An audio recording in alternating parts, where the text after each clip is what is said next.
One day after sharing news of a deeply personal loss, Katie Bates' husband made a public statement that immediately shifted the conversation, not with rumors or speculation, but with a direct admission and full responsibility. There were no excuses, no blame placed elsewhere, and no attempt to control the narrative beyond a few carefully chosen words. The timing, the wording, and the silence that followed raised quiet but important questions about accountability, privacy, and what happens when a public family faces multiple personal crises at once. This isn't a story about outrage. It's about context, consequences, and what was actually said. The sequence of events matters here. On January 16, Katie Bates, known to many from the reality series Bringing Up Bates, shared an emotional Instagram video announcing that she and her husband, Travis Clark, had experienced a pregnancy loss. The video was brief and understated. There were no details shared publicly, only a message of grief and remembrance. Her caption simply read that she would spend the rest of her life missing the baby. At that point, public response was centered on sympathy and support. But less than 24 hours later, the focus shifted. On January 17, Travis Clark posted a message to his Instagram stories that surprised many followers, not because of its length or tone, but because of its clarity. In his own words, he stated that he had been unfaithful to his wife. He wrote that he had an affair and that he repeatedly broke her trust. He emphasized that there was no excuse for his actions and that the failure was his alone. That framing is significant. According to publicly available information, Clark did not reference external circumstances, stress, or relationship dynamics. He did not attempt to explain or justify what happened. Instead, he framed his statement entirely around accountability. He went on to apologize for what he described as the pain, humiliation, and betrayal his actions caused. He also stated clearly that an apology does not repair the damage, and that forgiveness is not something he feels entitled to ask for. This wasn't a defensive statement. It also wasn't a detailed explanation. And that raises the next question. Why say this publicly at all? For public figures, especially those connected to reality television, silence is often the default response to personal controversy. In this case, Clark chose the opposite approach. In the same message, he shared that he is getting help and doing the work to change and become more honest and accountable, regardless of outcome. That phrase, regardless of outcome, stands out. It suggests an acknowledgement that reconciliation, forgiveness, or public approval are not guaranteed.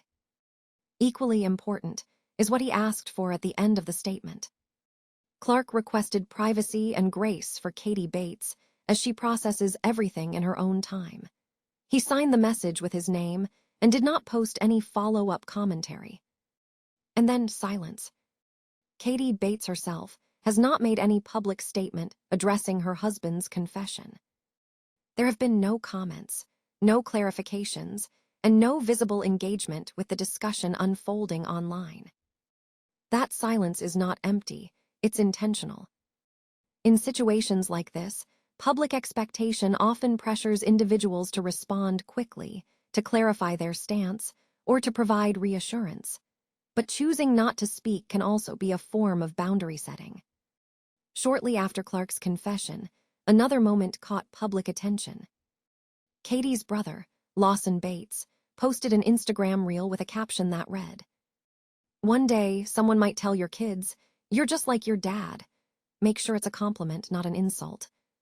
The post did not mention Travis Clark by name. It did not explain its intent. But given the timing, many viewers interpreted it as a reference to the situation.